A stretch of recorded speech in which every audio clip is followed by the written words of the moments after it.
fisiología del sistema digestivo. Y después vamos a ver algunas patologías, no todas. ¿Estamos? ¿Me escucharon todos? Sí, profe, correcto. Sí, profe. Bien.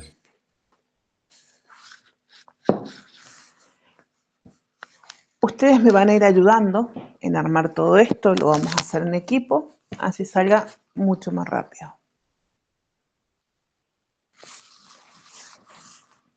Yo voy a empezar diciéndoles que el sistema digestivo es un circuito que es continuo, está interconectado y que a la vez va a transformar los alimentos en nutrientes que van a ser absorbibles, que tiene estructuras, enzimas, movimientos y tiene órganos accesorios. ¿Por dónde comenzaría el sistema, este circuito que está interconectado? Por la boca. Por la boca. Muy bien, entonces, una vez que el alimento ingresa a la boca, ¿qué va a hacer? ¿Qué le va a pasar?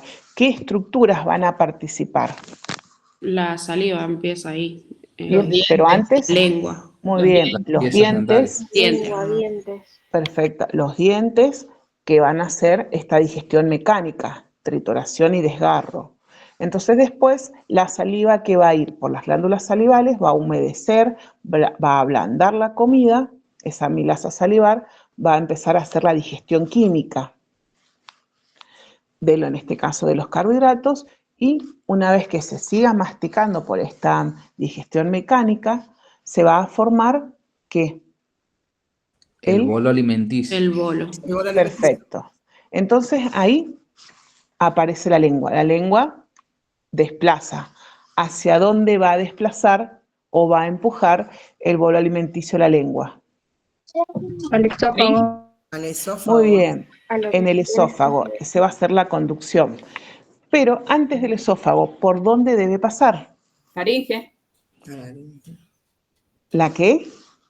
Faringe. ¿Con F o con L? No le escuché. Con F. Muy bien. Si va a la laringe, lamentablemente va a los pulmones, va a la faringe. Y después pasa muy bien al esófago. ¿Qué pasa en el esófago? Es el canal, digamos, que conecta, digamos, hacia el estómago. Es Perfecto. A través de los movimientos peristálticos. Propulsión. Muy bien.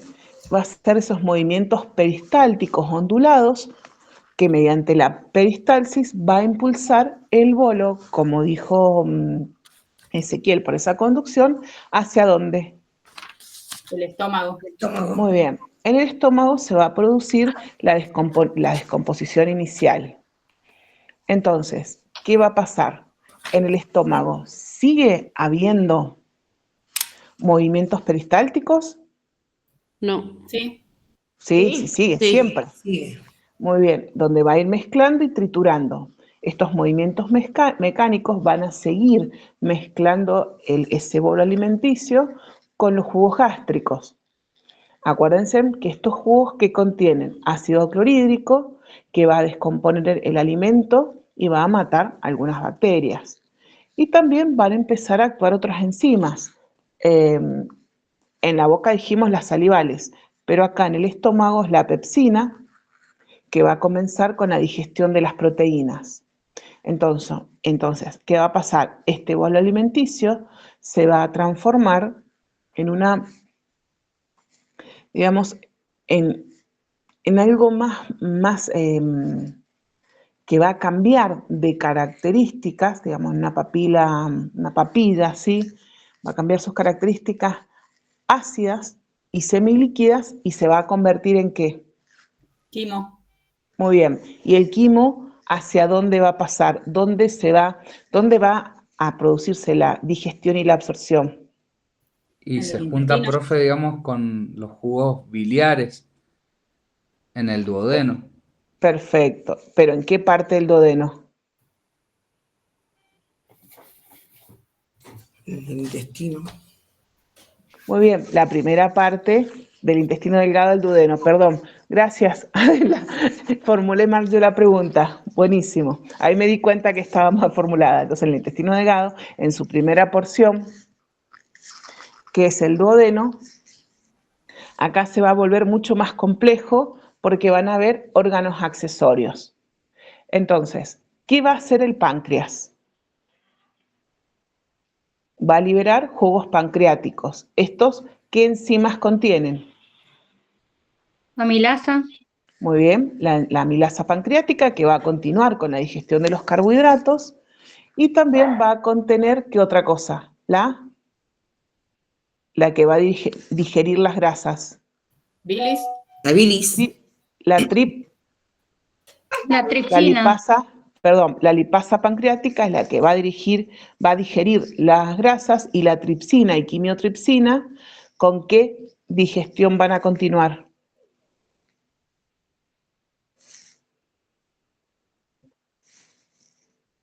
Con las proteínas. Entonces, vuelvo a hacer todo de nuevo. El páncreas va a liberar jugos pancreáticos que contienen enzimas. La amilasa pancreática va a continuar con la digestión de los carbohidratos. La lipasa pancreática va a digerir las grasas y la tripsina y la quimiotripsina van a continuar con la digestión de las proteínas. Pero, ¿qué otra cosa va a producir el páncreas para neutralizar esa acidez del quimo?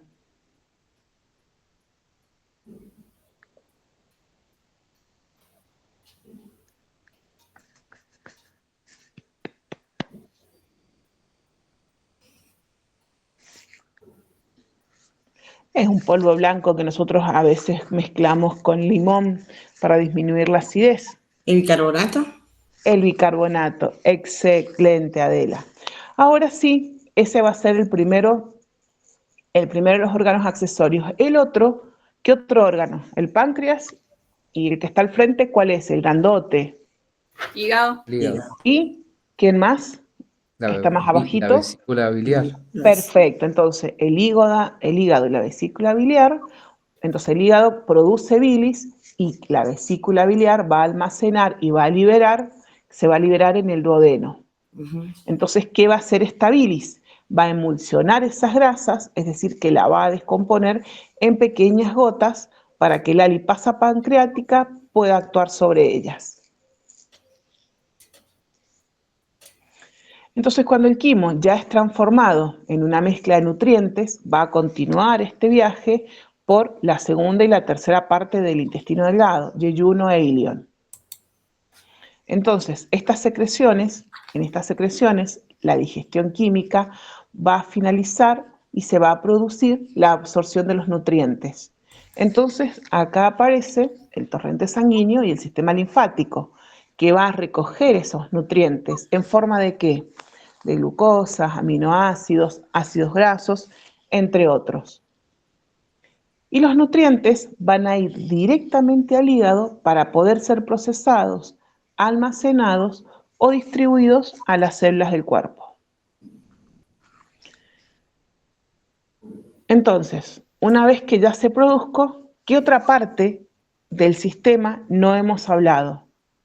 Todos los desechos, toda la formación de la materia fecal, ¿dónde se va a producir? En el intestino El grueso. intestino grueso. Muy bien, entonces la materia que no ha sido digerida, junto con el agua, van a pasar al intestino grueso. Entonces, acá es el principal proceso de absorción de la mayor cantidad de absorción de agua y electrolitos restantes. Y las bacterias propias del intestino van a empezar a descomponer ese material no digerido y digerible también. Entonces se va a producir un residuo compacto que se va a convertir en materia fecal, donde se va a almacenar temporalmente, antes de ser eliminada. En el colon y digamos, en las diferentes porciones que tiene. Cuando termina, antes que termine, Recto. Recto. Muy bien. ¿Y después por dónde se va a eliminar? El ano. Por el ano. El ¿no? ano. Exacto, por el ano. Se va a almacenar temporalmente en el recto y después va a ser eliminada a través del ano. Bien, una vez dicho eso, vamos a empezar con las patologías más prevalentes. He tomado entre 2 y 3 por cada órgano. En el esófago vamos a ver la esofagitis y la acalasia. Entonces podemos decir que la esofagitis, esófago ya sabemos que estamos hablando de un tubo, y itis, ¿qué significa? Inflamación. Infección. Muy bien, entonces se habló de esofagitis, es la inflamación del esófago. Acuérdense que este es un tubo de conducción, como hizo referencia recién Ezequiel, y en donde va a transportar los alimentos de la boca ¿a dónde? Al Estómago. perfecto. Entonces, ¿cuáles pueden llegar a ser las causas más comunes? El reflujo gastroesofágico, en donde el ácido del estómago empieza a subir. ¿Por qué? Porque el cardias no está funcionando bien. O hay una mayor presión, por eso sube. Otra de las causas pueden ser por infecciones, ya sea de virus, de hongos, también las alergias, hay esofagitis producida por eosinófilos, o algunos medicamentos producen esofagitis. ¿Cómo vendría a ser la fisiopatología? El epitelio del esofágico no está preparado para resistir constantemente el ácido. Entonces, ¿qué pasa? Sufre un daño, al sufrir un daño se inflama, y si esa inflamación es crónica, con el tiempo puede llevar a que se produzca una úlcera o un estrechamiento por la misma inflamación que no le permite una buena irrigación. ¿Qué es lo que va a sentir el paciente, la persona o el usuario? Va a tener dificultad para tragar y también dolor, disfagia, esa dificultad para tragar, y el dolor en conjunto, la odinofagia. Le puede arder, puede tener una pirosis a nivel gástrico, un dolor torácico, y también puede llegar a tener un sabor ácido en la boca. ¿Cuáles son los factores de riesgo? La obesidad, las hernias de hiato, todo lo que son hábitos tóxicos como el tabaco, el alcoholismo, ciertos medicamentos como los AINES es lo más común. Depende, pero generalmente cuando tomamos los AINES más comunes, los sublinguales, los AINES comunes hasta 3 días podemos consumirlos cada 8 horas. Si no, después empiezan a producir alteraciones, pero los sublinguales tienen una mayor duración, pero no deben superar entre los 7 y los 10 días. ¿Cuáles van a ser las complicaciones que ya en las causas ya nos dimos cuenta? La estenosis del esófago, úlceras, también puede generar esófago de Barrett, en donde hay cambios precancerosos, cáncer de esófago.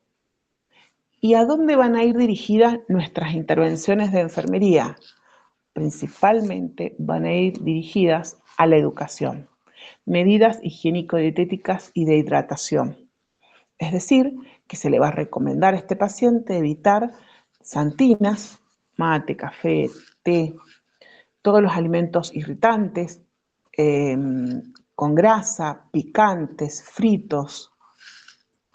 ¿Alcohol? Y también todo lo que sean elementos tóxicos, tabaquismo, alcohol, todo se va a evitar, y se le va a recomendar siempre, primero que se ha producido un estrechamiento, la posición de seguridad más de 30 para evitar que se broncoaspire. Mientras más sentados va a ser mejor, que coma menos porciones, y dependiendo si hay estrechamiento o no, que la comida esté más procesada, vamos a tener que cuidar eso. Vamos a tener que fijarnos y tener en cuenta también los líquidos, van a ser importantes en este proceso. Profe, ¿la temperatura de la comida también tendría que ver? Sí, sí, sí. La temperatura, todo lo que son características organolépticas va a ser importante, porque es muy probable que esta persona no tenga muchas ganas de comer. ¿Por qué? Porque se va a saciar con muy poco, en muy poco tiempo. Entonces, es darle más seguido y que mastique bien, que esté sentada, que no se vaya a acostar. Valorar también la higiene de la boca, el estado odontológico, como hemos hablado siempre, que no tenga disfagia, a ver si tiene el sentido del gusto y de la olfacción, sino preparar como dijo Ezequiel en cuanto a la temperatura y también las características de la comida para que quiera comer. También tener en cuenta otro de los pilares es la adherencia al tratamiento, si tiene acá, sí va a tener, y tener en cuenta los inhibidores de la bomba de protones, los antiácidos. Hay que verificar si realmente los necesita. El horario, si ustedes ven un prospecto, generalmente los inhibidores de la bomba de protones, como el omeprazol, lansoprazol, pantoprazol, el fabricante dice que es mejor que se tome a las 20 horas y no a las 8 de la mañana como se indican, porque en la noche estamos más desprotegidos. También que coma, tenga un tiempo de vaciado gástrico y después se acueste. Otra de las cosas que también, que esa medicación esté haciendo efecto, sea eficaz, que disminuyan esa pirosis, ese reflujo. Y por último, si tiene efectos secundarios que no son los esperados, que directamente deje de consumirlos y vaya al médico. Otro de los puntos importantes en la educación es explicarles por qué se produce esta enfermedad, que va a tener que cambiar el estilo de vida. Brindar apoyo emocional va a ser importante.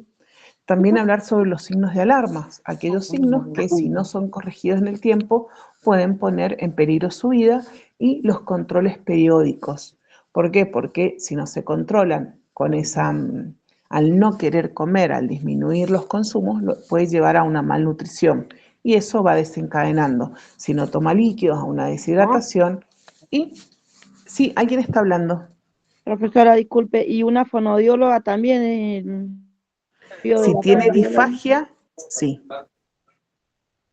Cuando hay disfagia, dificultad para tragar, sí. Una fonoaudióloga de la deglución, porque también están las fonoaudiólogas del habla. Cuando hay estrechamiento, pero más que nada, porque cuando hay un estrechamiento, como en la calasia, muchas veces lo que se hace es poner un balón y tratar de abrir el canal.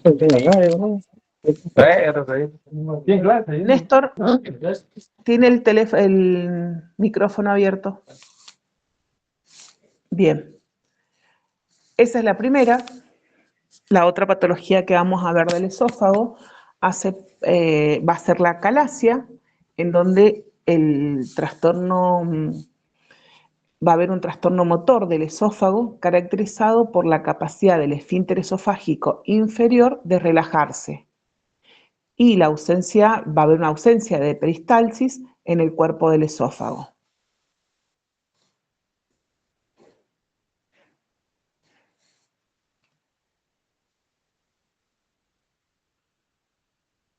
¿Hola? Sí, escuchamos, profe. Sí, Ah, profe. bien. Perdón, perdí yo ¿Me siguieron hasta ahí? Profe, ¿podría repetir lo de la galaxia?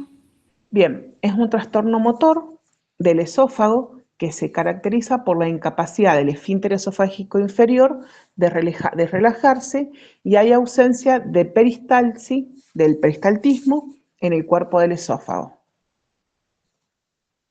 ¿Fue muy rápido? Sí, profe. La comida quedaría entonces como, no sé, por decirlo simple, como estancada en el esófago, al no poder relajarse el esfínter inferior. Exacto, muy bien. Y tampoco digamos, como este trastorno motor que exacto, queda en el esófago.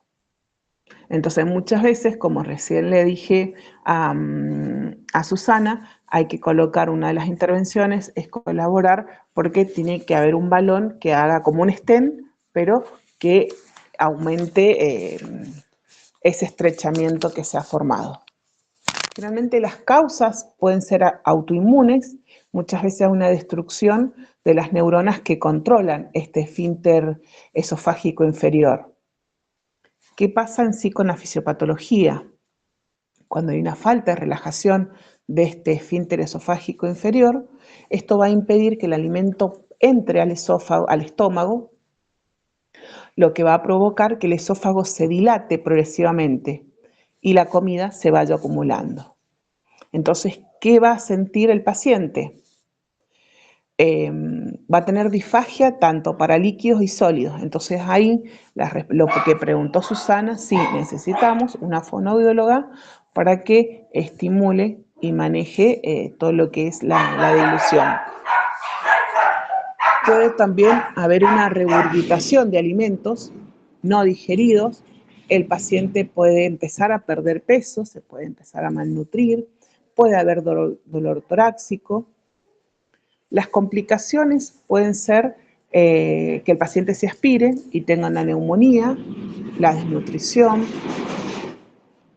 y algún tipo de neoplasia o cáncer, que sería raro, pero también pueden ocasionarse.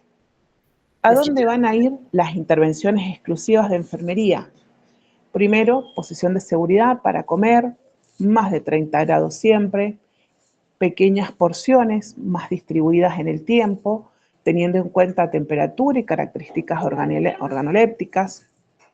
También verificar el estado de la dentadura, que tenga los dientes, que la boca esté limpia, que la lengua esté funcionando, tenga, digamos, que las papilas estén bien, que no sea una lengua saburral, toda blanca, para que pueda tener ganas de comer. Yo necesito que este paciente coma poquito, en pequeñas porciones, más espaciadito, pero cada 2 horas, cada 1 hora en pequeñas porciones.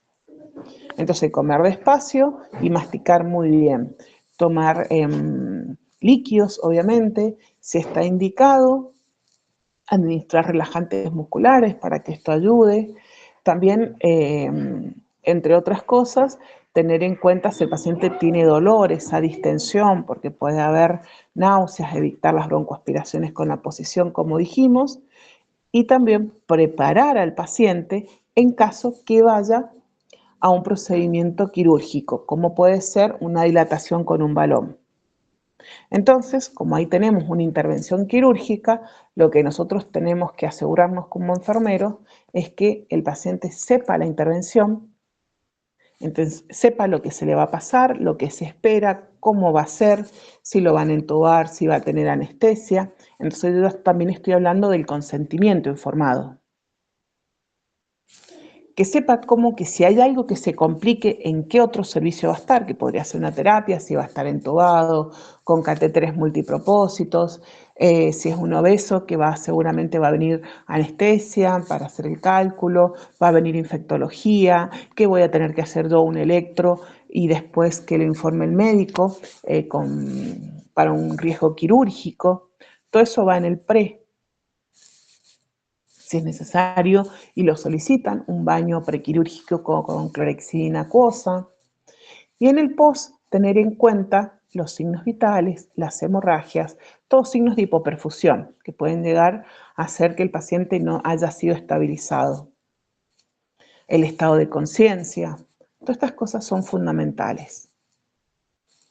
Y ahí terminaríamos la parte del esófago e ingresaríamos. ¿Me siguen, chicos? Profe. Sí, profe, ahora sí. Bien. Las estoy reduciendo, estoy como más específicas, lo estoy haciendo más específico, y una de las estoy buscando las más relevantes, que son las que ustedes pueden llegar a ver en la práctica. La gastritis. Bien, es una de las patologías que, por los estilos de vida, incluso hasta niños, antes no aparecía, pero hasta niños en la actualidad tienen gastritis.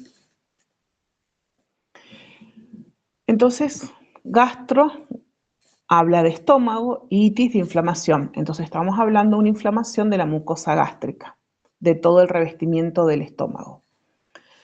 Cuando la causa, por ejemplo, es por una infección bacteriana, lo más común es el Helicobacter pylori. ¿Cómo se puede detectar? Se le hace una endoscopía, se toma una muestra, una biopsia, y ahí se determina qué tipos de antibióticos se va a utilizar. Normalmente se utilizan la claritromicina, el Optamox Duo, entre otros, dependiendo el paciente y también cómo esté, si está muy ulcerado o no ese estómago. Otras causas, por ejemplo, es el uso de AINES prolongados. Les dije, no más de 3 días, y los sublinguales de 7 a 10, pero siempre lo indica el médico. El uso excesivo de alcohol, tabaco, el estrés, enfermedades autoinmunes pueden ser que la produzcan. Y estas se van a clasificar en agudas y en crónicas. Las agudas siempre tienen un inicio repentino y puede ser por el abuso del alcohol o de los AINES. Y la crónica siempre tiene una larga duración, a menudo, por ejemplo, producidas por un Helicobacter pylori o una enfermedad autoinmune. ¿Qué pasa en la fisiopatología? Este revestimiento protector del estómago se ha debilitado, permitiendo que los ácidos gástricos dañen las células y ahí se pueden producir microulceraciones. Y estas en algún momento se pueden producir en úlceras que pueden sangrar. En la gastritis crónica, la inflamación puede llevar a la atrofia de la mucosa. ¿Qué es lo que puede sentir los signos y síntomas de este paciente? Puede referir que le duele la boca del estómago, que tiene ardor en la parte superior del abdomen, sería en el epigastrio. Puede tener náuseas. Generalmente ante la regurgitación o cuando hay náuseas, el paciente aumenta la hipersalivación y después viene el vómito. La sensación de saciedad temprana después de comer, por ejemplo, puede haber halitosis y cuando uno consume alimentos se va a la halitosis y hay una sensación también temprana de saciedad. ¿Cuáles son los factores de riesgo? Los hemos estado nombrando: estrés, consumo de sustancias tóxicas como alcohol, el tabaquismo, la dieta es fundamental, las dietas, todo lo que es crudo, las antinas, como le dije, mate, café. El mate no se aplica para mí. El mate, el café, los té, entre otras, las grasas, los picantes, los chocolates, chicles también. Y bueno, y en edades más avanzadas o en edades más extremas, como en niños, por los estilos de estrés a los que son sometidos, y los adultos, por los cambios progresivos que hay y los medicamentos, también es un factor de riesgo. Y las complicaciones son las úlceras gástricas, las hemorragias. Si esas hemorragias son micro, son muy pequeñas, no nos vamos a dar cuenta, y con el tiempo el paciente puede llegar a anemia. Rara vez un cáncer gástrico, pero puede ser. Entonces acá las intervenciones de enfermería son importantes. Siempre vamos a tener en cuenta, bueno, los signos vitales, particularmente el dolor. Vamos a valorar mediante la semiología Alicia, la escala analógica de Eva, ver qué tipo de dieta, que siga la dieta, pobre en grasas, pobre en picante, pobres no, que no tenga directamente nada de irritativo, nada de chocolates, evitar las santinas, que la medicación se la tome a horario como corresponda, que busque alimentos que evitan la acidez para poder tomar los antibióticos en caso que haya sido por una Helicobacter pylori, una bacteriana, por ejemplo. También administrar en forma horaria, digamos, cuando se nos indique, los medicamentos para poder reducir ese ácido gástrico, como los antiácidos. ¿Qué otra cosa podríamos verificar acá? Basarnos siempre en los 4 pilares: nutrición e hidratación, el ejercicio, la medicación, la adherencia, que no interactúen los medicamentos, y en la parte particular, en la parte de educación, explicarles por qué aparece la gastritis, cuáles son esos signos de alarmas. Acá los signos de alarma son las hematemesis, esos vómitos con sangre, o melenas, sangre digerida. Eso es importante, que esto con el tiempo puede llevarlos, acuérdense, puede llevarlos a que su vida corre riesgo. Los controles que una vez que se hicieron una endoscopía, busquen los resultados, vayan al médico, los mediquen, hagan la interconsulta con la nutricionista para una dieta adecuada. Y si esto está interfiriendo en su estilo de vida, la interconsulta con la psicóloga. Otra de las patologías que importan en el sistema gástrico son las hemorragias digestivas, altas y bajas. Entonces acá quiero que tengan en cuenta algo. La definición de cualquiera de las dos hemorragias hace referencia a un sangrado en cualquier parte del tracto gastrointestinal y se van a clasificar según la ubicación del sangrado en relación al ligamento de Treitz. Es decir, que la hemorragia digestiva alta va a ser del esófago, estómago o duodeno. Y la hemorragia digestiva baja va a ser del yeyuno, del ilion, colon, recto o ano. ¿Eso les queda claro? Incluso en la ficha que yo les subí al Classroom está el ligamento de Treitz. Profe, disculpe, ¿puede repetir nuevamente las hemorragias altas, las estructuras? Sí, la Por alta favor. va a ir del esófago, estómago o duodeno.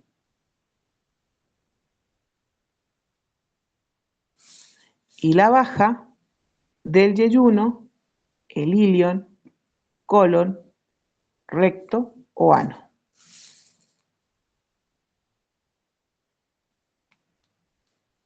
Gracias, profe, disculpe la ¿Sí? interrupción. Perfecto. Entonces, ¿cuáles van a ser las causas? La de las altas pueden ser úlceras pépticas, varices esofágicas, esofagitis. Y la de las bajas, los divertículos. Los divertículos, con todo lo que investigaron, ya saben que es cuando el intestino, en una parte realmente del sistema, particularmente se dan en los intestinos, se dilata y se forman sacos. Esos son divertículos, esos sacos. La diverticulitis es, que ya lo vamos a ver, es cuando esos sacos se llenan de alimento, de heces, y se empiezan a infectar. Entonces, en la baja, ¿cuáles son las causas de la hemorragia digestiva baja? La diverticulosis, las hemorroides, las fisuras anales, colitis isquémicas, cáncer pueden ser. ¿Cuál vendría a ser la fisiopatología? La fisiopatología de estas hemorragias es el sangrado, que se va a producir cuando un vaso se rompe en el revestimiento, en cualquier parte del revestimiento gastrointestinal. Pero la gravedad va a depender de la velocidad del sangrado, de la cantidad de sangre, eso es. ¿Por qué? Porque acá nos puede llevar a un shock hipovolémico hemorrágico. Entonces vamos a ver las manifestaciones clínicas, los signos y síntomas. En la alta, que dijimos que va del esófago, estómago o duodeno, lo que vamos a ver es una hematemesis, un vómito de sangre fresca o pozo de café. Y puede haber melena. Son heces negras y alquitranadas. Pero acá tengo que tener mucho cuidado, porque por ejemplo, que un paciente tenga diarrea y yo le dé un antidiarreico, la materia fecal va a ser oscura y yo la puedo mezclar. Entonces, ¿cómo voy a hacer el diagnóstico yo como enfermera? Voy a buscar agua oxigenada, les voy a colocar un poquito de agua oxigenada a esas heces negras, alquitranadas, tipo alquitranadas, y si hay una espuma, significa que hay sangre. Significa que es hemorragia digestiva alta.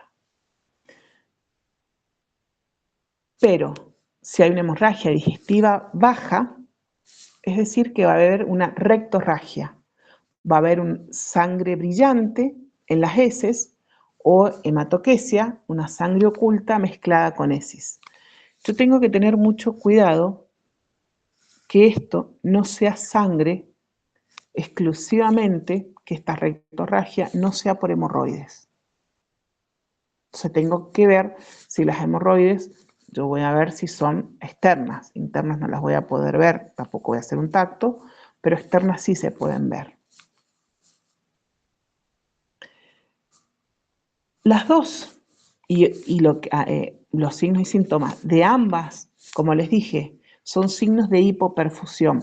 Los signos de hipoperfusión temprano, yo les había dicho que era el relleno capilar prolongado, más de 3 segundos, hipotensión, taquicardia, taquipnea, oliguria. Y los más tardes son cambios en la piel, en el color de la piel, en la temperatura. En el color voy a ir viendo cómo no le está llegando la cantidad de sustratos que necesita y energía, entonces se va marmoleando, reticulando, por eso se va poniendo pálida, fría, sudorosa. Y también el estado de conciencia y el estado, primero los estados cognitivos, estar tranquilo, se pone agresivo, se pierden, y después aparece que los estados de conciencia van disminuyendo hasta que el paciente no resiste y presenta una parada, en caso que no se lo trabaje a tiempo, una parada cardíaca. Los factores de riesgo no van cambiando mucho, pero son los estilos de vida, el tipo de alimentación, el uso desmedido de los AINES, el alcoholismo, enfermedades hepáticas, antecedentes de úlceras. Como ya dije en las manifestaciones, obviamente que las complicaciones es el shock hipovolémico hemorrágico, también puede ser anemia, y muchas veces, depende del tipo de hemorragia y la rapidez y la cantidad, que no se pueda controlar, la hemorragia es interna muchas veces, puede llevarnos a la muerte. ¿Cuáles van a ser las intervenciones de enfermería? Y valorar los signos de hipoperfusión, los signos vitales, relleno capilar. Acá, como va a haber anemia, va a empezar a haber hemorragia, tengo que valorar la saturación, por si tengo que empezar a colocar oxígeno por disnea, flujos bajos primero. Tengo que, por indicación médica, canalizar vías, y puedo canalizar entre 2 y 3 vías. Una, por si necesito, por si el hematocrito baja de 26, la hemoglobina menos de 6, entonces va a necesitar transfusión. El único paralelo, pero que no puede pasar, pero puedo colocar un paralelo con la sangre, es el fisiológico, la solución isotónica, aquella solución que no va a generar ningún cambio en el plasma.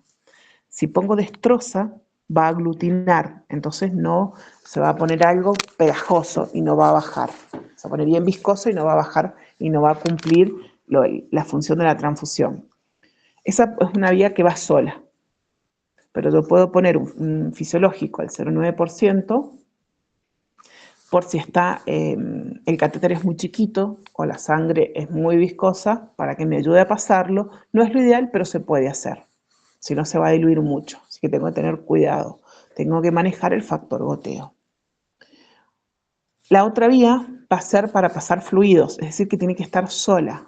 Tengo que empezar a pasar la cantidad de fluidos que me indica el médico y tener en cuenta paralelamente la cantidad de líquido para saber el balance hidroelectrolítico que le voy a hacer, para saber los ingresos y los egresos, cómo me está orinando. Y la otra vía, si tuviera una tercera vía, es para la medicación habitual y los tratamientos habituales del paciente. Tengo que, en ese balance de ingresos y egresos, controlar las hemorragias, va a ser importante, y también los fármacos, todos los fármacos vasoconstrictores. Uno de los más comunes es el Ypsilon, que se administra en estos casos.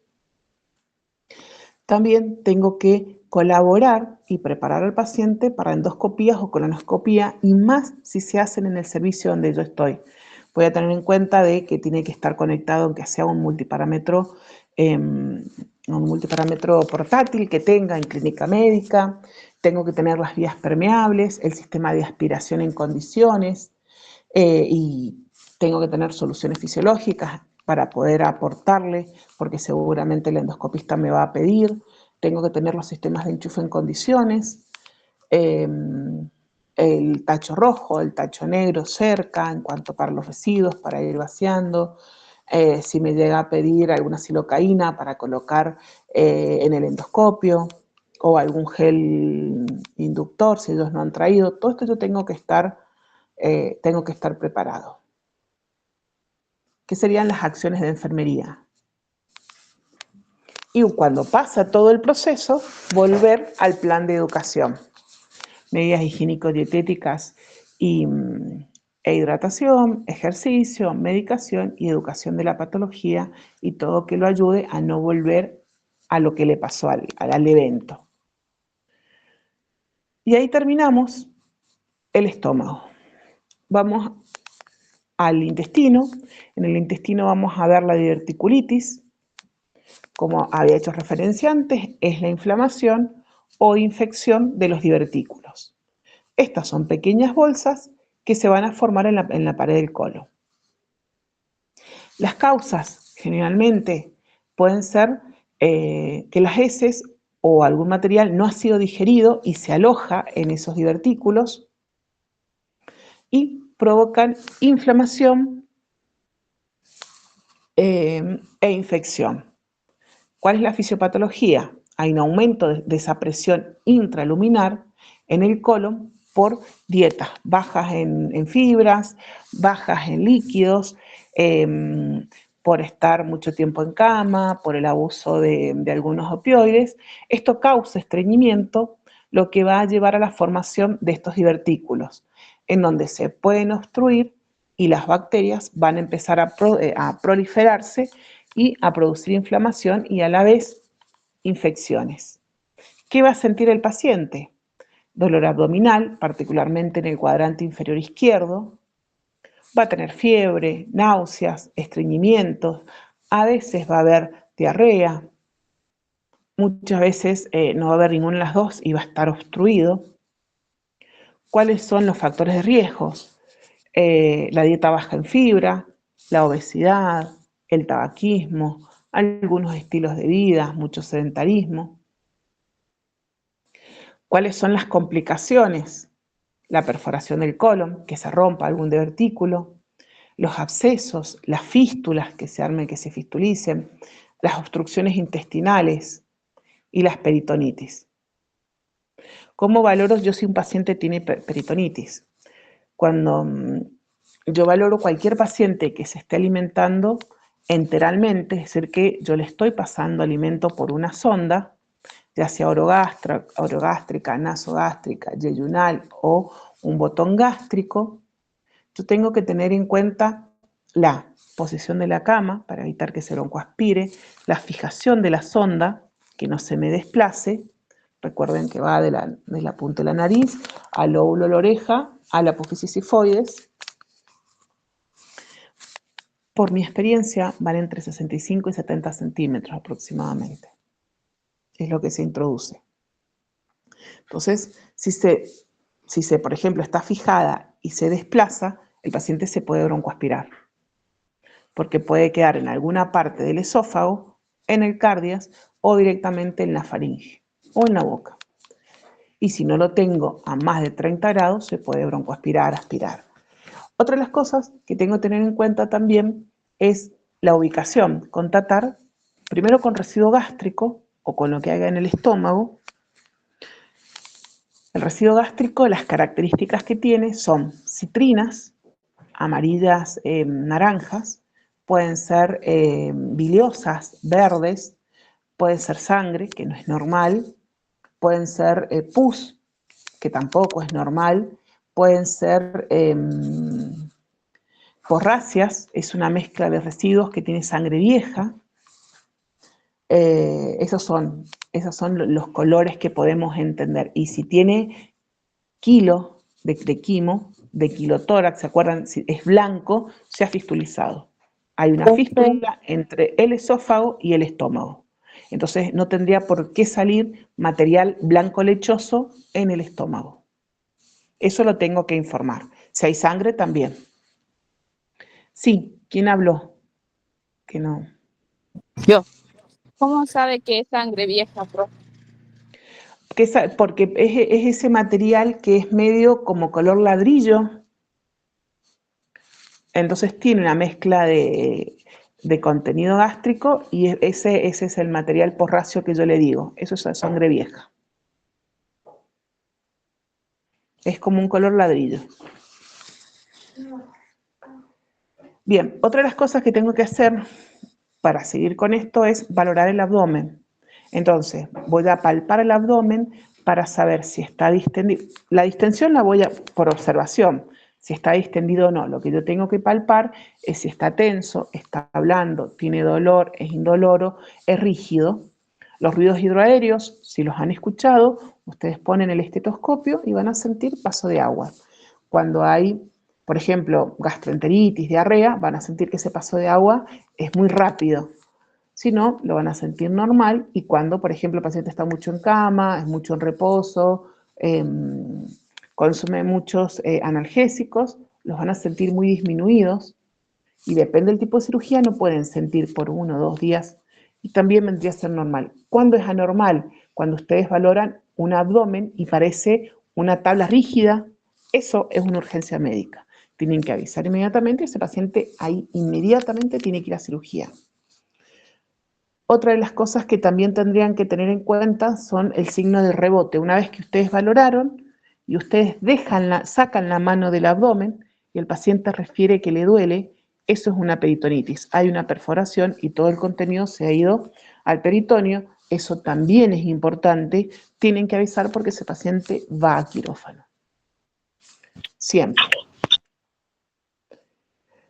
Ahí tienen que tener en cuenta, no sé si van a tener mucho el pre, pero sí el postoperatorio, en donde cuando regrese, siempre va a haber un drenaje en el lugar donde se produjo, cualquiera sea el lugar, arriba o abajo, o alguno de los costados, y muy abajo en el saco de Douglas.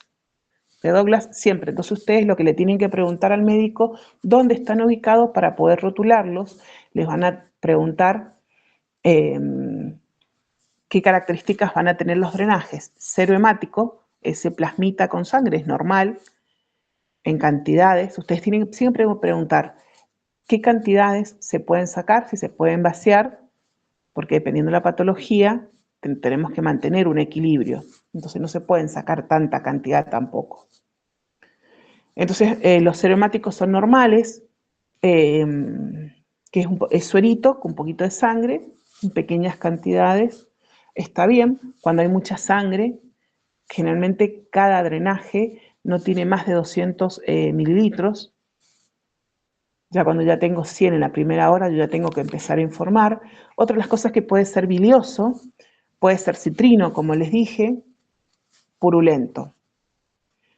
Cuando yo tengo una duda y yo no puedo ver la característica del drenaje porque el color me confunde, yo clampeo, saco el drenaje, la conexión, y en una gasa coloco un poquito, una gota. Después limpio, hago la asepsia, coloco nuevamente el drenaje, desclampeo y veo qué halo se me ha formado en la gasa. Y ahí me va a decir qué tipo de residuo es el que tiene ese drenaje. Si es verde, ya sé que es bilioso. Si es amarillo naranjita, ya sé que exclusivamente es citrino. Y los otros me doy cuenta por el color, no tengo que hacer. Esos serían los que me pueden llegar a confundir. El bilioso es el que más confunde muchas veces. Y esa muestra de la gasa se hace con muchos otros drenajes, no solamente con estos. Bien, ¿qué tengo que hacer? ¿Qué intervenciones voy a tener que hacer? Signos vitales, valorar el dolor, valorar el estado de conciencia, valorar el abdomen en cuanto a palpación, percusión, auscultación, la curación, valorar que las vías estén permeables, por la administración también de medicamentos, y controlar la dieta.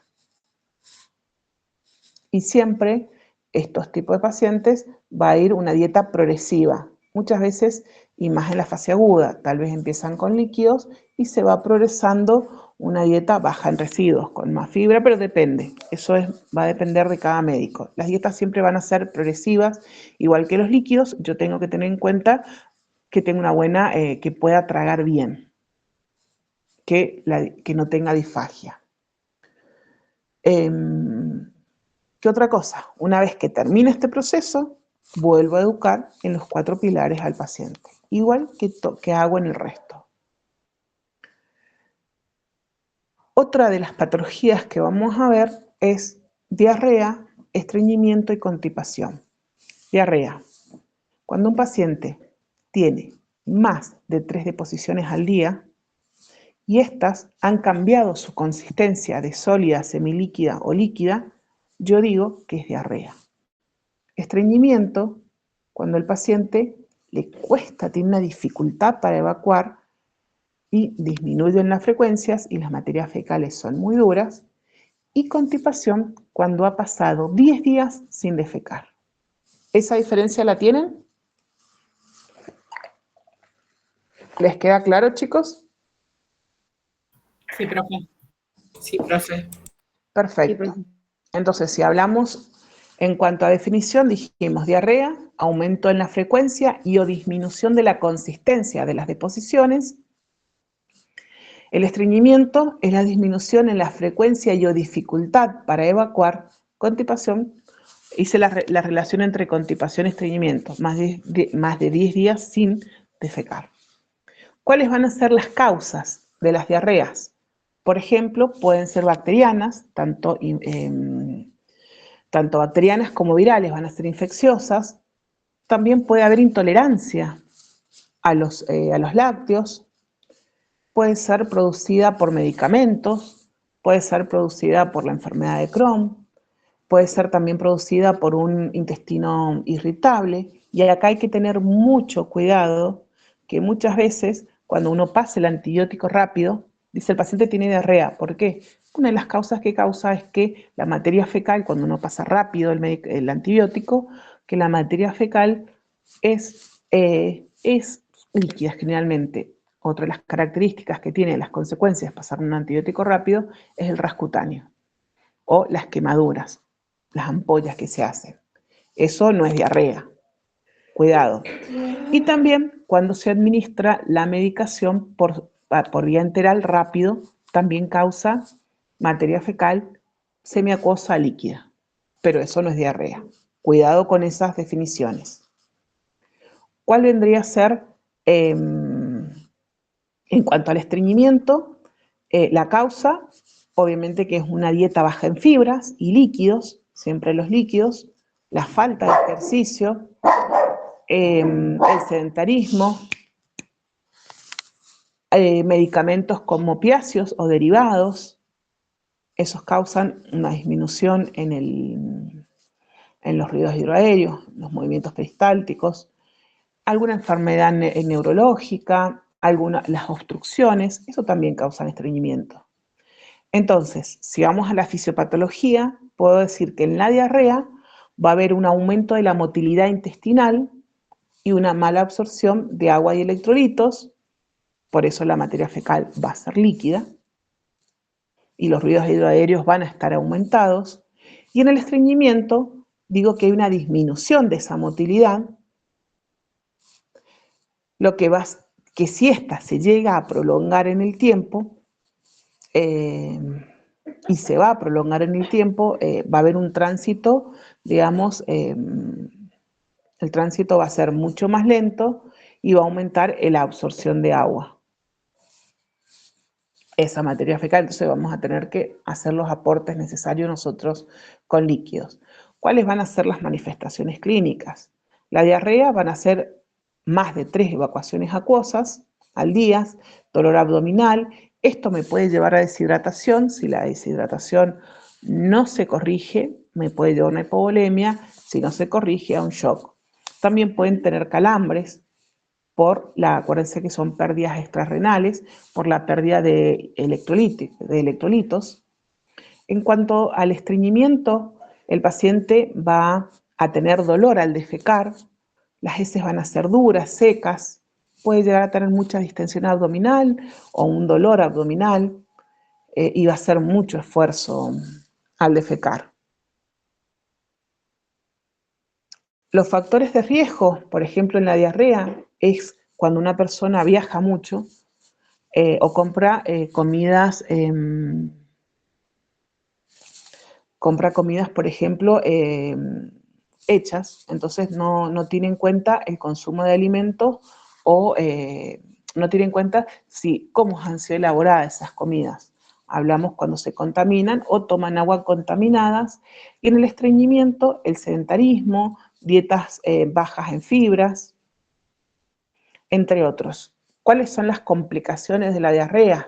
Deshidratación severa, desequilibrios hidroelectrolíticos, y en el estreñimiento el impacto fecal, hemorroides, fisuras anales por el esfuerzo que tiene que hacer.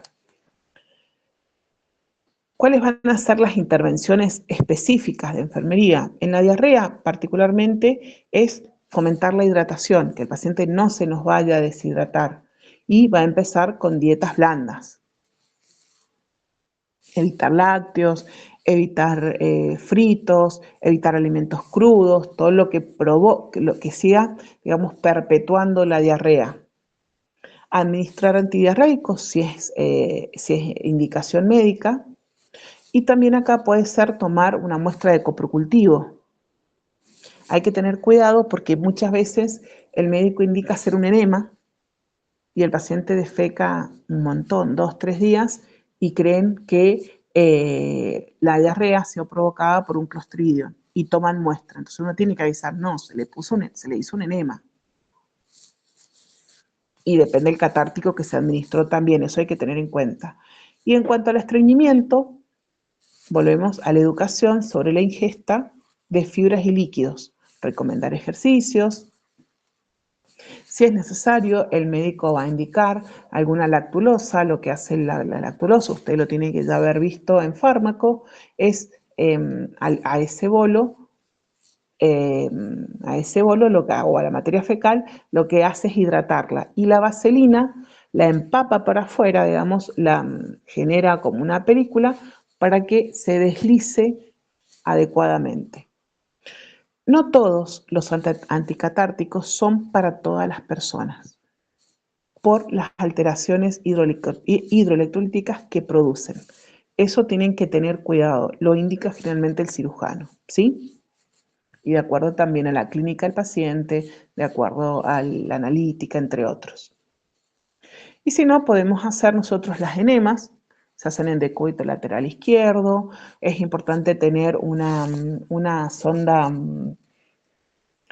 se pueden utilizar las sondas Nelaton, de acuerdo al diámetro del ano, se hidrata con vaselina sólida o líquida, se nos introducen entre 7 y 10 centímetros y se conecta al perfus y a la solución o al enemol. Lo que hay que tener en cuenta es la temperatura y la presión. Poner un pañal o una chata debajo y después valorar la cantidad y características. Una vez que pasa todo este periodo agudo, volver a hacer el plan de educación en los 4 pilares.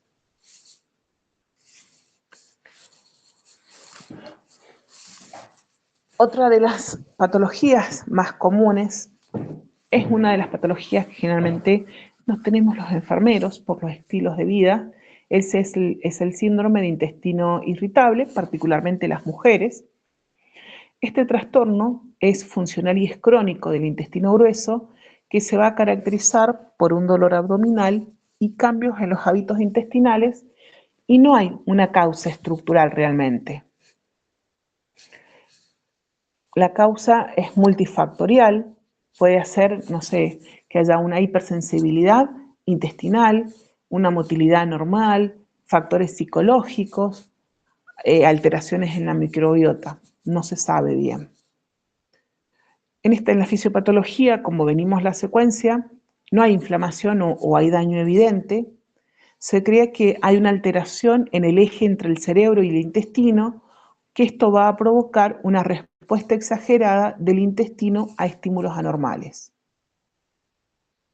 En cuanto a las manifestaciones, puede haber dolor abdominal, que cuando la persona defeca se mejora, puede haber también diarrea o también estreñimiento, cualquiera de las dos. Muchas flatulencias, distensión, aerofagia, un abdomen distendido, ese aire puede salir por boca o por ano, indistinto. Y los factores de riesgo, como les decía anteriormente, el estrés, la ansiedad, la depresión, el sexo femenino, antecedentes familiares también. La única complicación es que te afecte la calidad de vida, por las distensiones, por las flatulencias, entre otras cosas, el estrés. ¿Cuáles van a ser las intervenciones? Acá particularmente esto es fundamental. Acá lo más importante es los 4 pilares. Mejorar la alimentación, el ejercicio, el ejercicio, fomentar que se fomente el ejercicio. La dieta, recuerden que debe ser de acuerdo a lo que te irrite o no, como una dieta gástrica, va a ser importante para disminuir también la parte de los gases. En cuanto a los medicamentos, generalmente el medicamento de elección acá es la trimebutina, sola muchas veces, a veces viene con la trimebutina S, que es con simeticona, por las flatulencias, para disminuir esa distensibilidad, ese timpanismo, digamos que la cámara gástrica se llena de gases y es molesto, causa dolor, o viene con bromazepam, que es para relajar. Particularmente acá en la educación iríamos a técnicas de manejo de estrés y técnicas de relajación. Estaría bueno, no sé, a ver, Gonzalo, a ver, no sé, no, acá no, de este grupo no es Gonzalo, Emiliano, Alex, Ezequiel, cómo nos podrían hacer un plan de educación a mujeres, a una mujer que tiene 28 años, 5 hijos, 2 divorcios y 3 trabajos, y está estudiando. ¿Se animan? Y acá depende mucho el estilo de vida, debido al contexto en el cual esta mujer vive. Porque tengamos en cuenta que tiene 3 trabajos, con uno es un estrés, con 3 es demasiado. Principalmente yo creo que hacer énfasis en la alimentación, Sí. ordenarse en ese aspecto. Me refiero a, también va a tener que involucrar la familia, creo que usted lo comentó en otros temas. Sí. Eso va a ayudar mucho en la alimentación. El ejercicio, aunque sea irse caminando de un trabajo a otro, sí, evaluar las distancias, la adherencia al tratamiento principal y la educación en cuanto a algún tipo de dolencia que puede tener, signos de alarma. Eso es lo que se me Bien. ocurre como primera medida. Está bueno. Una de las cosas que yo le agregaría también, lo que pasa que es complicado el contexto. También va a necesitar un psicólogo, una ayuda extra. Es muy particular, pero muy bueno su aporte, Emiliano. Me gustó y me sorprendió. Qué bueno. Bueno, vamos También a ir sería, terminando. ¿Sí? disculpe, profesora, sería también según el trabajo que tenga, porque Emiliano dice que camine una cuadra por el ejercicio, pero si cuando llega al trabajo tiene un trabajo pesado, como yo por lo menos, de tener un paciente en cama, postrada, y que tengo que hacer fuerza para bañarla, para cambiarla, todo. Si me camino 10 o 20 cuadras, llego recansada y allá estoy el doble de cansada. Sí, pero ¿sabe qué, Susana? No escuchó, Emiliano dijo evaluando el contexto y las circunstancias. Él propone, pero hay que ver realmente el caso. Claro, sí. Está bien lo que dice usted, pero Emiliano también lo vio es como que lo hizo más general. Pero bien, obviamente, que hay que tener en cuenta todo. En cuanto a las hemorroides y las fisuras anales, las hemorroides, lo que podemos ver son venas hinchadas, edematizadas e inflamadas en el recto y en el ano. Estas pueden ser internas o externas. Cuando son externas y estamos bañando a un paciente y lo rotamos o vamos a hacer un edema, lo vamos a ver. Tenemos esa red varicosa, una no bien grande, prominente. Y después las fisuras anales son pequeñas grietas o desgarros en la piel del ano. Muchas veces son, ya lo vamos a ver más adelante, son por el estreñimiento, causadas por el estreñimiento, o fuerzas mecánicas, como por ejemplo un parto. Las causas de las hemorroides: estreñimiento crónico, esfuerzo al defecar, el embarazo, obesidad, estar sentado en periodos mucho sedentarismo, por periodos muy importantes. Y en cuanto a las fisuras anales, puede ser el paso de heces duras y grandes, diarreas crónicas, porque también los líquidos que contienen las diarreas van lesionando, y más si son bastante ácidas, van lesionando la pared del intestino, y el parto, que es la fuerza mecánica que yo les dije. En cuanto a la fisiopatología, cuando hablamos de hemorroides, hace referencia que esa red varicosa, hay un aumento de presión en las venas perianales. Y la fisura anal, hay un traumatismo mecánico que desgarra el epitelio del canal anal. Puede ser interno o puede ser externo, indistinto. El interno, yo se los dije, no sé, la materia fecal, puede ser una, el parto, y externa, algún traumatismo externo por algo. Son las dos muy dolorosas. Particularmente las hemorroides, hay que tener en cuenta el paciente, cuando hablábamos, ¿se acuerdan cuando hice la relación con la hemorragia digestiva? Si están sangrando, acá hay que tener muy en cuenta la higiene. Cuando un paciente no está bien higienizado después de defecar, puede quedar materia fecal en esa red varicosa, puede generar dolor, molestia, ardor e incomodidad. ¿Cuáles son los factores de riesgo de las hemorroides y la fisura anal? El estreñimiento crónico, dietas bajas en fibras y el embarazo. Ese es el factor de riesgo. Acuérdense que el canal va a ser el parto. Las fuerzas del parto lo que las produce. El factor de riesgo está ahí. El parto natural, no la cesárea. Es cuando se hace fuerza para pujar. Las complicaciones, la trombosis, por ejemplo, en las hemorroides externas, puede haber un sangrado severo, infecciones, y esto puede haber una cronicidad si no se sigue una dieta, particularmente, o una intervención quirúrgica de ser necesario. ¿Cuáles van a ser las acciones de enfermería?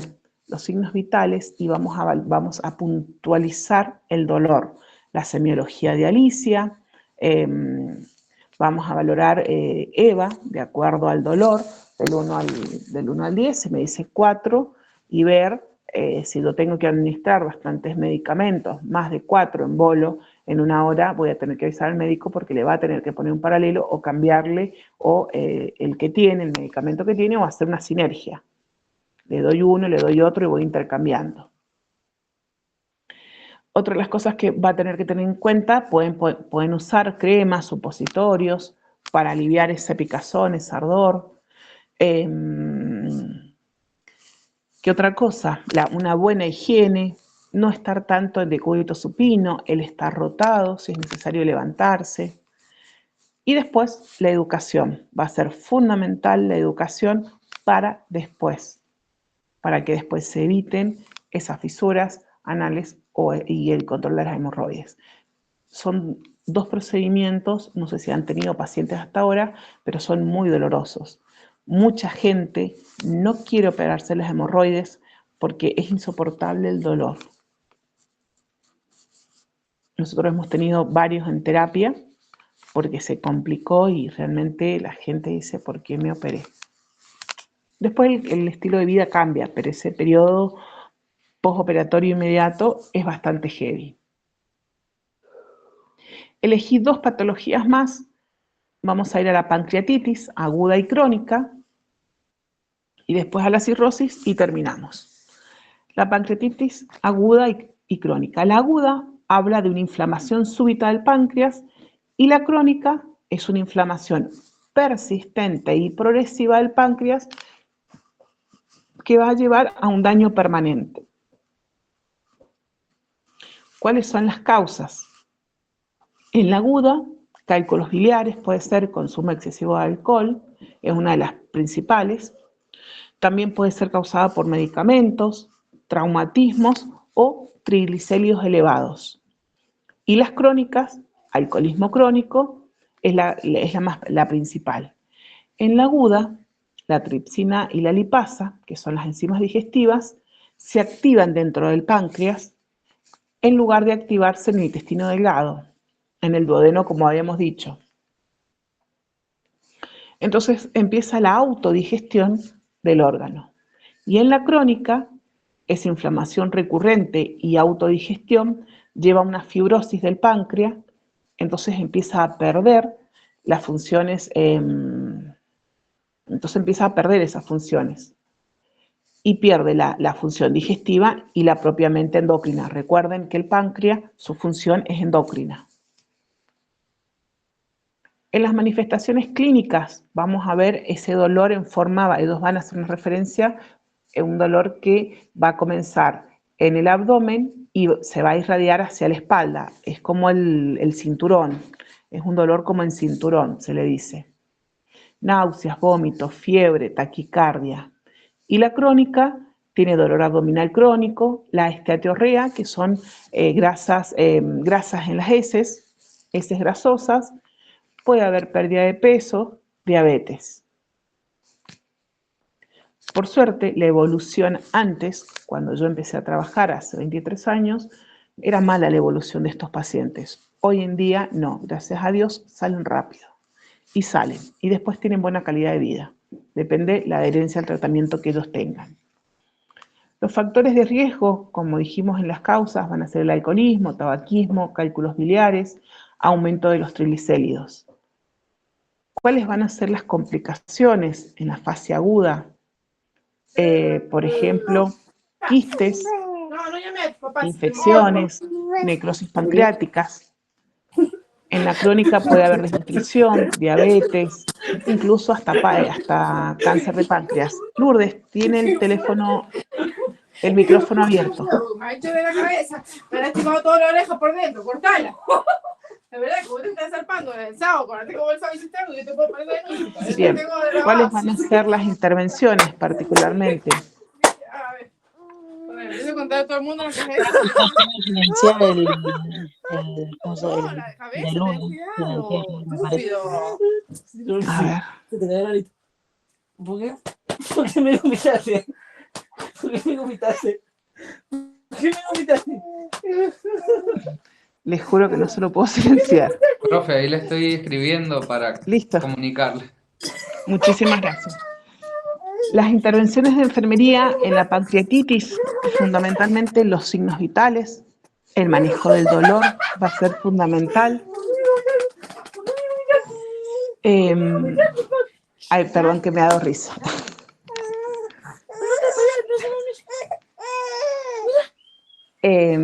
La otra de las cosas que acá va a ser el manejo de la dieta. Estos pacientes el primer tiempo va...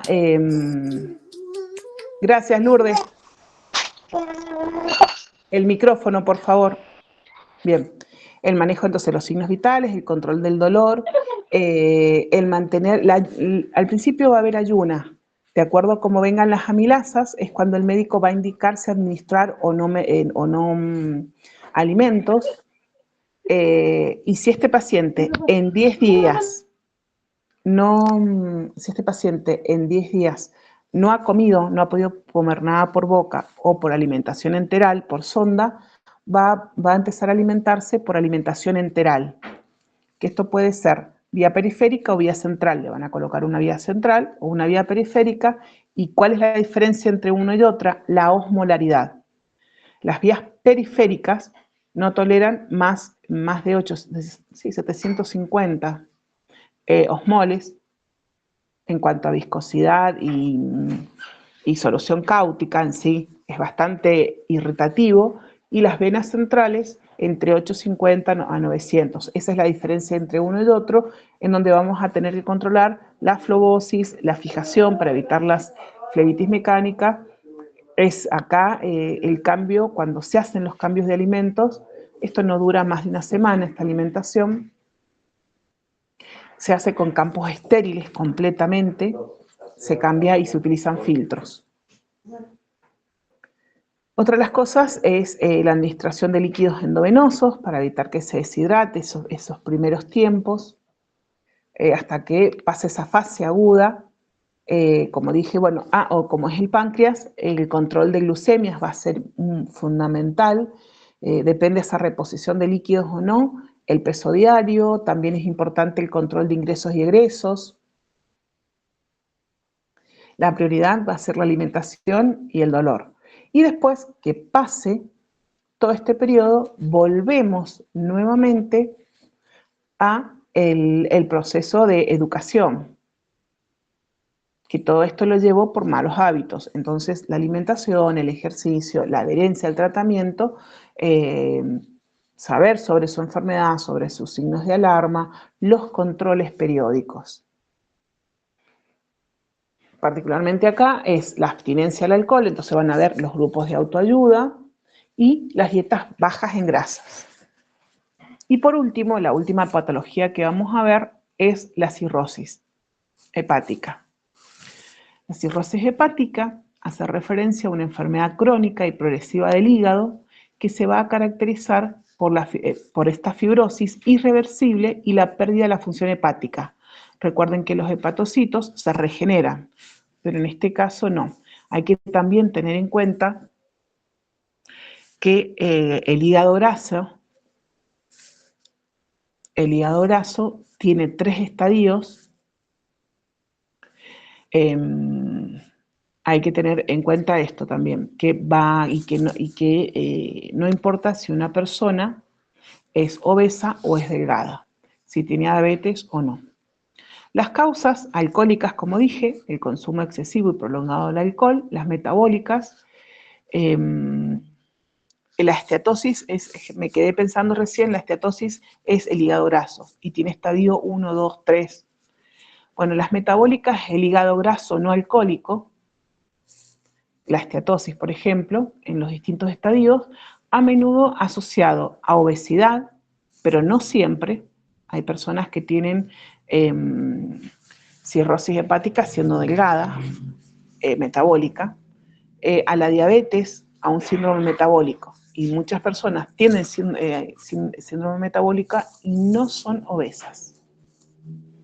Otra de las causas es la hepatitis B y C crónica, enfermedades autoinmunes y también obstrucciones biliares.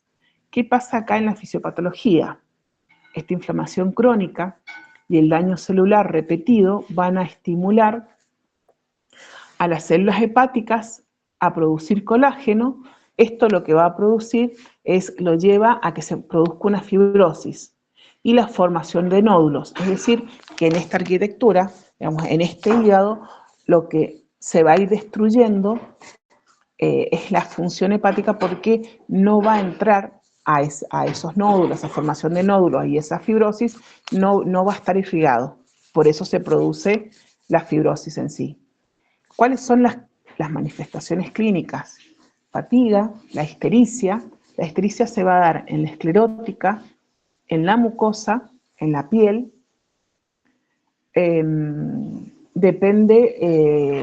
Puede tener encefalopatías hepáticas, el Asterix, como les puse en las fichas, el temblor. Entonces estos pacientes es fundamental que defequen todos los días para evitar toxinas, por eso también puede venir la picazón. La citis es el líquido, tienen mucho líquido en el abdomen. ¿Por qué? Porque el sistema portal debe estar con mucho líquido, entonces empieza a permeabilizar y se aumenta. Cuando se forma la medusa, que se ve el sistema portal, son estadios más finales. Esta encefalopatía hepática primera empieza con confusión, pérdidas temporales, y después empiezan con el ASLEC. ¿Se acuerdan que era el ASLEC? Estar alerta, somnoliento, letargo, empieza a perder el estado de conciencia. Otra de las manifestaciones clínicas que puede tener varices esofágicas, y estas varices pueden sangrar. En este tipo de paciente, a veces los tratamientos, cuando la citis es importante, yo le puedo decir que se siente para que respire mejor, pero si un paciente obeso y tiene una distensión abdominal importante, acá yo tengo que controlar todos los días la circunferencia del abdomen. No le puedo pedir que se ponga a 40 grados, 90 grados, que se siente. Él va a adoptar la posición que tenga, porque va a estar muy disneico para poder respirar. A veces están en posición supina y se rotan en decúbito. Y con eso saturan bien, a veces necesitan oxígeno de bajo flujo para poder, por la disnea que les genera, por esa presión que se ejerce, que ejerce el diafragma sobre el abdomen ejerce sobre el diafragma, entonces muchas veces necesitan oxígeno. Bueno, los factores de riesgo: obesidad, diabetes, hepatitis crónicas, alcoholismo. La complicación, ya le dije, la medusa, esa forma que se produce en esos abdómenes, ¿lo han visto en las prácticas? ¿Los que han ido a las prácticas o lo han visto en alguna práctica? Sí, profe, hemos estado con pacientes con cirrosis. Bien. No se le veía la medusa, pero sí la ictericia, la citis. Bien. Bueno, ahí esa es la hipertensión portal. Sangrado por varices esofágica. A estos pacientes se les coloca ese sangrado, vienen unas sondas, que son las sondas de Blackmore-Stack, que tienen distintos balones que se van inflando y desinflando cada media hora, 1 hora, 3 horas, relativo a lo que dice el médico, y se llenan de 30 a 50 centímetros de líquido para disminuir el sangrado, pero también hay que descomprimir para evitar para evitar que después no se irrigue por la presión constante y se produzca un estrechamiento. Otra de las complicaciones es la insuficiencia hepática y llega un cáncer de hígado. ¿Cuáles van a ser las acciones de enfermería? Importante, controlar los signos vitales, controlar el dolor, controlar, aparte del dolor, el patrón respiratorio, si necesita suplementarlo con oxígeno.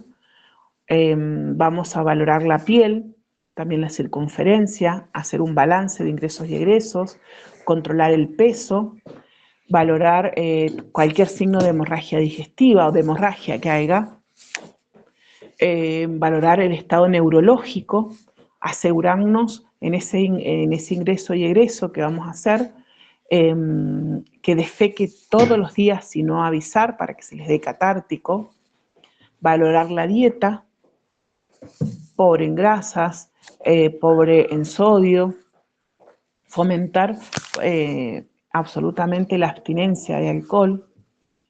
Estos tipos de pacientes se les da otro tipo de medicamentos que no se metabolizan exclusivamente en el hígado. Acá hay que tener cuidado algo, particularmente con esto, el fomento de la abstinencia de alcohol. Si este paciente va a estar hospitalizado, pero nosotros nos limpiamos con las manos con alcohol. A mí me pasó, a las 3 de la mañana voy a hacer un control a un paciente alcohólico, tenía una cirrosis hepática, y me limpio las manos con alcohol, estando con medidas de sujeción, estando en estado crítico, se incorporó en la cama y abrió los ojos y me miraba desesperado. Así que el lavado de manos afuera. Evitar eso.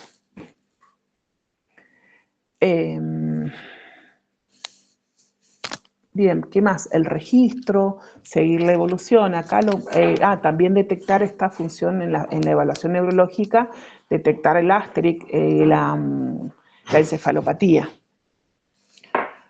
Bueno, estimados, esto ha sido la clase por hoy. Los libero unos 10 minutos antes. Les quiero comunicar que entre el jueves y el viernes voy a subir un trabajo práctico de factor goteo. Van a ser 38 ejercicios de factor goteo y creo que 10, si no me equivoco, de ingresos y egresos. Va a subirlo uno solo a la plataforma, por ejemplo Ezequiel, con su grupo, y va a poner los segundo A y los apellidos de cada integrante y va a subirlo. Van a tener 15 días. En esos 15 días, quien no lo suba, no lo voy a volver a abrir. Eso les queda claro, ¿no es cierto? Sí, profe. Perfecto. Bien. Oye, profesora, ¿Alguna duda? Profesora, ¿va a mandar el trabajo dentro de ahora o cuándo? El jueves o viernes lo voy a subir a la plataforma y van a tener 15 días para realizarlo. Ah, ¿y lo mandamos por la plataforma o se lo mandamos al... No, al no, YouTube? todo por plataforma. Ah, bueno, muchas gracias, sí. No, por favor. Hola, profe, ¿tomó la asistencia? Sí, cuando fueron entrando, le fui tomando toda la asistencia, Janina. Bueno, Bien, gracias. les deseo, en la clase que viene vamos a ver metabolismo. Les deseo ¿Le un puedo buen decir mi fin de nombre? ¿Cómo? No me tomó el presente a mí, por favor.